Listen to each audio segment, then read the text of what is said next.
Welcome to Construction Genius, and in today's episode, we're going to be discussing the critical topic of leadership transitions. As the president of your construction company, you may be in a point of your business where you're thinking of promoting someone into a senior leadership role, and that senior leader is now going to be taking things off of your plate. And as a result of that, the dynamic of relationships within your organization is going to change. So what we're going to cover in this episode is the challenges and potential hurt feelings that may arise when you promote a senior project manager, let's say, into a division manager role, particularly the concerns of former direct reports who may lose direct access to you as the president of your company. Then I'll dive into a comprehensive 6-step plan that's designed to ensure a smooth transition, maintain strong relationships, and then provide necessary support for the new division manager's success. And then finally, we'll be talking throughout the session, throughout the episode, about the keys to navigating leadership transitions effectively, with a focus on open communication, patience, and empathy with both the person who's getting promoted and the people who are now reporting to that individual. The whole idea is to help your construction business thrive during times of change. So, I know you're going to enjoy this episode here today. Give me any feedback that you like from the session, and I really appreciate you listening to Construction Genius.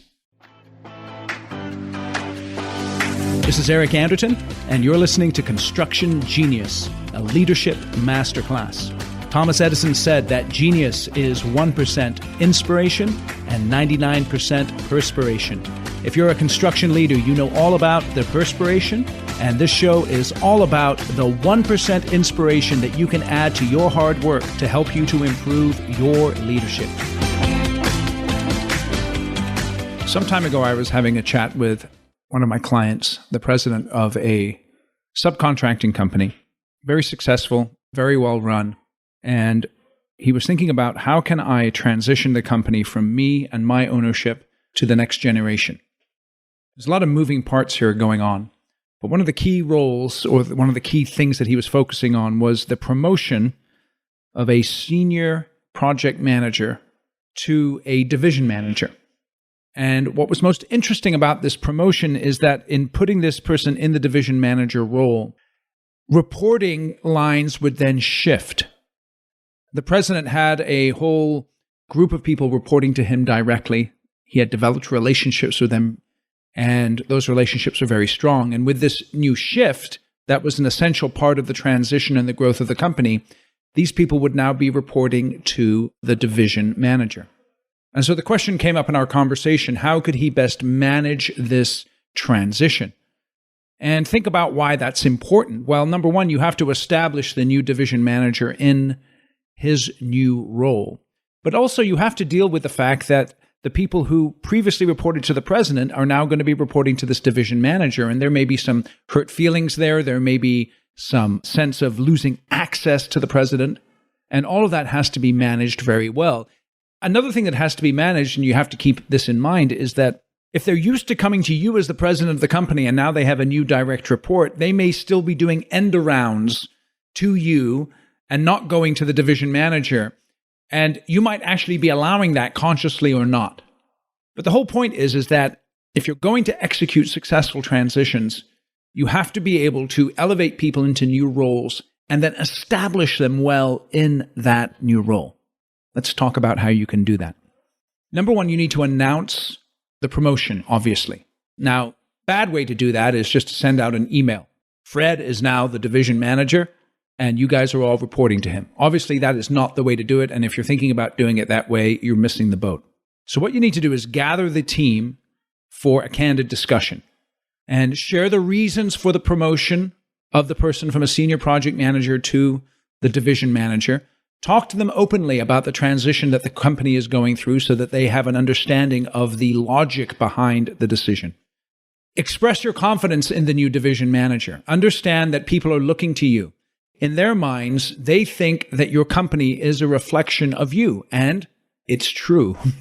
It is, for better or for worse. So you must express your confidence in this new division manager. The second thing you want to do is set up personal transition meetings with the division manager and each one of their new direct reports with you in that meeting. So let's say that division manager now has 4 people reporting to him that previously reported to you. Set up 4 separate meetings.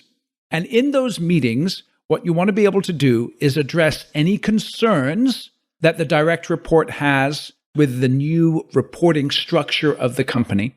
Set clear expectations for communication and give them practical examples. So for instance, if you're talking to a project manager who used to report to you, who's now going to report to the division manager, make sure that they understand that if there's an issue on a project, if there's a change order that needs to be handled, if there's a customer issue, if there's an issue with a superintendent, they are going to go to the new division manager to discuss that issue. And it's not because you don't care, but it's because of the transition the company's going through and the way that you have decided to take the company. This new reporting structure needs to take place. Acknowledge the fact that you understand that this person who maybe has been reporting to you for the last 10 years is now going to have a new direct report. Their feelings may be hurt. They may be wondering, is my access going to be cut off? Will my voice still be heard?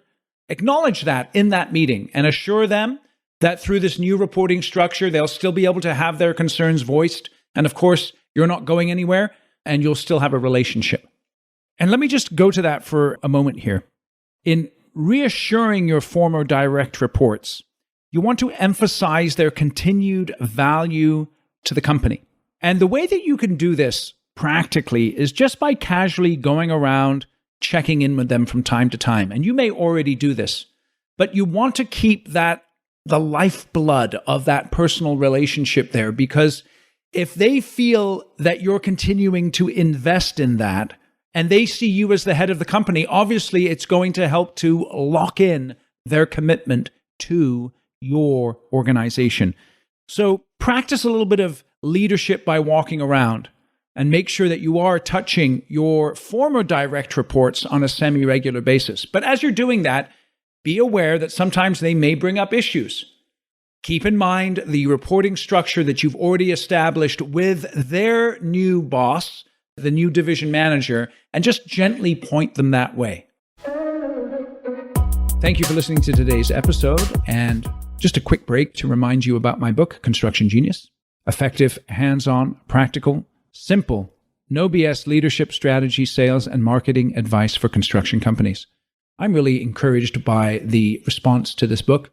We're getting 5-star reviews on Amazon. And I think the reason why is because you pick up this book, you read it, and you can immediately take away action items that are going to help you to be a better leader, to succeed as far as strategy is concerned, and also to sell more work to the right clients with the right projects in the right locations. I don't know about you, but that sounds pretty sweet. So this is my offer to you. It's a special offer. If you purchase 10 or more copies of this book, shoot me an email, eric@constructiongenius.com, with the receipt. What I will do is I will offer to come into your organization via Zoom and do a free 30 to 60-minute call with your leadership team about the contents of the book, answer any questions that they have, and then in addition to that, give you a little bit of training on how someone can be successful in a new role. It's information that's not directly in this book.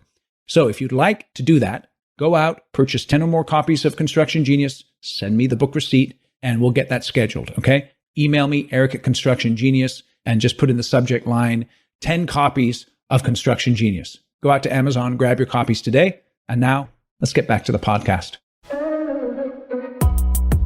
Now, another thing you want to do, obviously, when you promote this new division manager is spend time mentoring them, because they're going to be entering into new relationships with people who haven't reported to them before. And as you know, it takes time to build those relationships. Their style is probably different than your style. That's going to be a bit of a shock to your former direct reports. And so perhaps you can give the division manager some insights into how your direct reports function, some of their strengths and weaknesses, but you need to make sure that you're mentoring them. And in my opinion, when you promote this person into the division manager role, if you're not already meeting weekly with them, you must do that. If you're not, you're dropping the ball as far as that's concerned. So you want to help them to adapt to that new role as quickly as possible. Then let me give you a little more insights in terms of maintaining camaraderie. And what I would do if I were you, if you're not doing this already, is set up regular social events. And when I say regular, I'm going to say, why don't you do it every 6 months at a minimum? And a social event with the team where you can break bread with your former direct reports and the division manager. Maybe you take them out to lunch. Maybe you go to Topgolf or something like that, where you can break bread. And what I would do is set up a social situation where you can see your former direct reports interacting in a casual manner with the new division manager.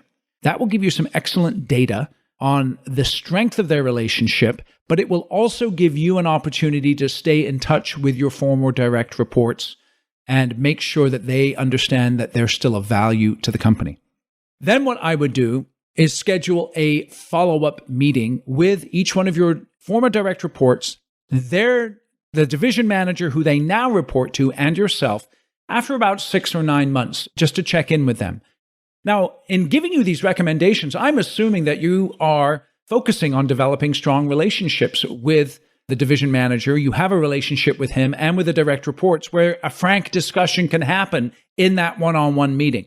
But as you're in that one-on-one meeting, again, pay attention to body language, to subtle cues that tell you something about the strength of their relationship. Obviously, the numbers that they're producing from their projects are going to tell you something about the strength of their relationship, because construction is a relationship game. And if there's a radical change in the numbers, particularly towards the negative, that's going to give you data that maybe there's an issue with your former direct reports and their new boss, the division manager. But those follow-up meetings can be very, very helpful. So in conclusion, what you want to be able to do, again, let me just walk you through, is you want to make that announcement publicly, okay? Giving your logic behind it and your reasons, expressing your confidence in this new division manager. Then what you want to do is have those personal one-on-one meetings with you, your former direct report, and the new division manager, explaining the transition, making sure that any issues or concerns are addressed. Then what you want to be able to do is emphasize the continued value of your former direct report to the company. Make sure you're mentoring the division manager. Make sure that you're maintaining camaraderie with those social events. Schedule a follow-up meeting. And don't forget, earlier, as I said, manage a bit, lead a bit by walking around, keeping in touch with those former direct reports. And again, this doesn't necessarily have to be a completely time-consuming thing, because obviously the reason you're putting someone in this division manager role is to free up your time to work on higher level tasks that relate to the transition of the organization. But if you ever want to be able to build your company where you are not so much working in the business, but working on the business, it's essential that you manage these transitions well. So my recommendation is that you consider the steps that I've brought up and think about how you can implement them as you're going through transitions in your organization. And remember, as you're doing this, it's not necessarily going to be easy. There's going to be bumps along the road. You may at some point promote someone into a role that they're not a fit for, and you might have to make changes. You may eventually alienate a former direct report in a way that you wish you hadn't, but that occurs as well.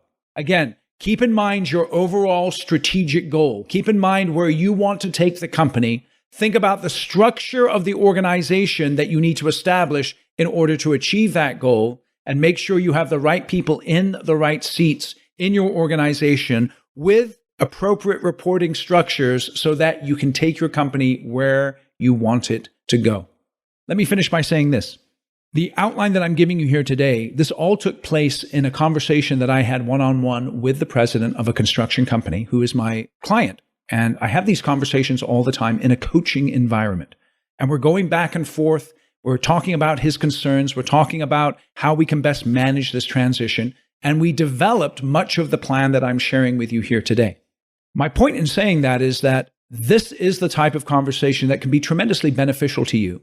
And you may benefit from meeting one-on-one with an executive coach and having these types of conversations. And perhaps there's a fit between you and I, where as the president of a construction company, you need an outside sounding board to help you through these kinds of conversations. So what I'm going to do is I'm just going to put a link that you can click on in the description, and you can then go to my website. You can book in a time to chat with me for 10 minutes to figure out if or how I can help. I'm not a fit for everyone. I just want to say that. Some people are like, Eric, I don't think it's a fit. And I'll talk to people who reach out to me sometimes, and I'll say, no, I don't think I'm a fit. So In that 10 minutes, though, we'll be able to figure out pretty quickly together whether or not it's worth scheduling another time to further discuss about how I might be able to help in terms of executive coaching. So reach out to me if that is something that would be of interest to you. Appreciate your time here today.